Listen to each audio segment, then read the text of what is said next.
kalau kita berbicara tubuh, jangan pernah berbicara seperti ini ya. Kesalahan kita tuh sahabat ini kalau kita berbicara tubuh menurut pakar-pakar manusia. Ya, jadi jangan pernah nanya tubuh kepada manusia. Ya kan? Kalau nanya tubuh kepada yang menciptakan Allah, nanya di Quran. Ya, dari situ. Jadi kuncinya di situ. Jadi ada nggak di Quran disebutkan aku ciptakan paru-paru? Kan tidak ada kan ya? Allah ciptakan di situ tulang rangka dibungkus dengan otot dan daging. Jadi tidak ada detail mengenai paru-paru. Kalau tidak disebutkan berarti itu cukup diwakili dengan otot. Jadi fokusnya bukan ke paru-parunya. Jadi paru-paru bagian daripada otot. Dan otot nempelnya kepada rangka tulang. Nah, kembali kepada paru-paru. Selama ini kalau kita fokus kepada orang yang asma, kita fokusnya kepada paru-paru kita. Ya, padahal kita bernapas itu, narik oksigen, tugas menarik itu rongga dada. Bukan paru-paru. Paru-paru nggak bisa narik udara. Yang bisa narik rongga dada. Ngebuka, tekanan dia berkurang, udara masuk. Yang dorong, untuk dorong udara keluar, itu adalah diafragma. Kalau diafragma kedorong, dia akan keluar. Ya. Jadi input dari oksigen itu tugas rongga dada. Output mengeluarkan CO2, tugas diafragma. Ya. Paru-paru tempat pertukaran saja. Ya, di situ. Nah, kembali tadi kepada urutan Quran ya. Kita berbicara rangka. Nah, paru-paru ada di mana? Ada di rongga dada. Ya, ada di keliling rusuk. Nah, jangan lupa rusuk itu berhubungan dengan pinggul. Jadi, tulang pinggul dan rangka itu berhubungan.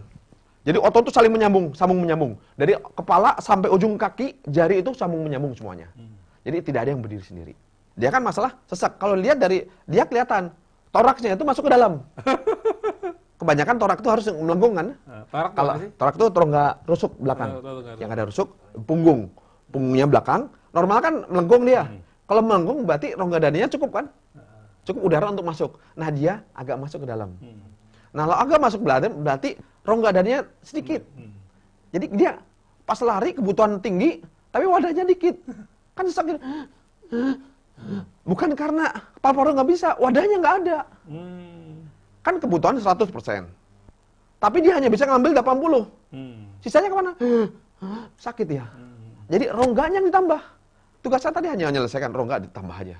Dari mana penyebabnya? Selesaikan. Jadi obatnya adalah masalah rongga. Ini toraknya masuk ke dalam. Ya selesaikan itu.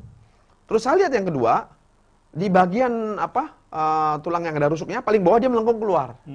Kalau dia melengkung keluar, berarti otot yang di depan ketarik ke belakang. Kan punggungnya melengkungnya itu ada di tengah-tengah. Nah, berarti otot depan ketarik. Diafragma dia baru sakit, dia selalu tekan. Nah, itu tulang yang di bawah didorong ke depan sehingga diafragma normal. Sehingga dia bisa ngambil oksigen normal karena wadahnya cukup. Wadahnya oksigen itu rongga dada. Ya. Kalau paru-paru mah dia hanya tunggal tempat pertukaran saja.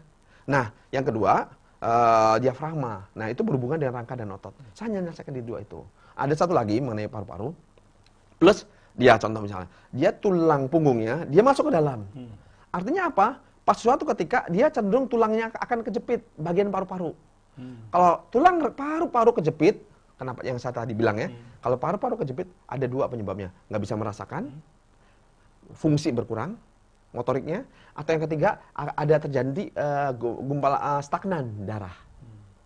Nah, orang yang jadi darah ngalir tapi lambat. Biasanya ada pembengkakan.